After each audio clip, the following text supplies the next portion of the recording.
हुकूमत की अदलिया पर यलगार, आइन पर अमल से इनकार किया तो वकला इमरान खान के साथ जाकर खड़े हो गए। पाकिस्तान बार काउंसिल के रुकन चौधरी हफीजुर रहमान ने साथियों समेत पाकिस्तान तहरीक इंसाफ में शमूलियत का ऐलान कर दिया। उन्होंने जमान पार्क में इमरान खान से मुलाकात की।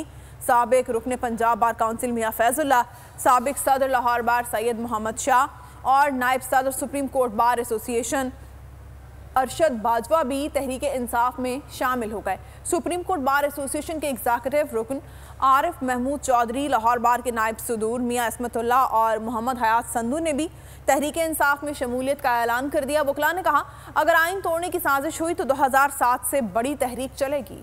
तो नजर आ रहा है सामने लिखा हुआ है जुल्म मिटने के लिए। दो चीजों से मिटेगा भाई, एक अदल की कुर्सी पे जो लोग बैठते हैं ना, वो अदल के हिसाब से फैसले करने लगे। दूसरा कौम निकल खड़ी हो जुल्म के खिलाफ, तो जुल्म खत्म हो जाएगा। या इन दोनों में से कोई एक चीज हो जाए या दोनों हो जाए।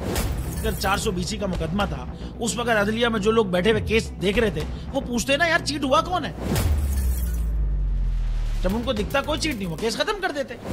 तो जालिम जुल्म कर ही नहीं पाता। 9 जजेस ने नोट बिफोर किया मेरे केस को यार, 1.5 साल चला। शख्सी जमानत का केस, सेम केस इस्लामाबाद में कर दिया। एक ही इल्जाम पे 2 केस हो नहीं सकते भाई। मतलब 60 दिन का वक्त होता है। 102 दिन के बाद मैं जीत गया, केस बरी हो गया। 102 दिन के बाद अपील फाइल की, एक्सेप्ट कर ली। नहीं करते ना एक्सेप्ट, खत्म हो जाता ना जुल्म यार।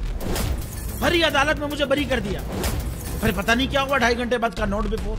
मैं नहीं सुनता ये केस, खड़े रहते अपने फैसले, मिट जाता जुल्म। अल्लाह ताला ने बिठाया इस इन कुर्सियों पे इनको यार, ये अल्लाह ताला की तरफ से फैसले करने हैं। तो या तो ये फैसले आएंगे, जुल्म मिट जाएगा, या कौम खड़ी हो जाएगी जुल्म के खिलाफ।